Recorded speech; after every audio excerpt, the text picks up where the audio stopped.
تھانہ urban police کی منشیات اسمگلنگ کے خلاف بڑی کارروائی۔ ایمبولینس کی آڑ میں جنوبی پنجاب سے منشیات اسمگلنگ کرنے والا 6 رکنی گروہ، 2 خواتین سمیت گرفتار، 53 کلو چرس اور 10 کلو سے زائد افیون برآمد۔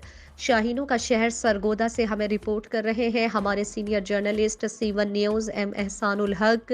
تھانہ اربن ایریا پولیس نے قربان چوک میں دوران چیکنگ ایمبولینس کو مشکوک جان کر روکا اور دوران اسنیپ چیکنگ گاڑی میں سوار 6 ملزمان فضل الرحمان، سیف اللہ، پیر محمد، بہادر خان اور 2 خواتین منشیات اسمگلر ظہورہ بی بی اور آیت بی بی کو گرفتار کر کے 53 کلو گرام چرس اور 10 کلو سے زائد افیون برآمد کر لی۔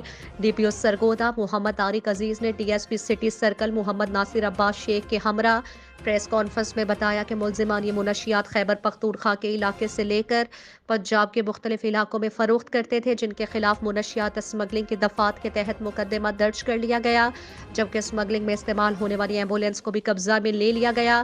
ملزمان کی نشاندہی پر مزید کارروائی بھی جاری ہے۔ کیمرہ مین ٹیم کے ساتھ سینئر جرنلسٹ ایم احسان الحق، شاہینوں کا شہر سرگودا۔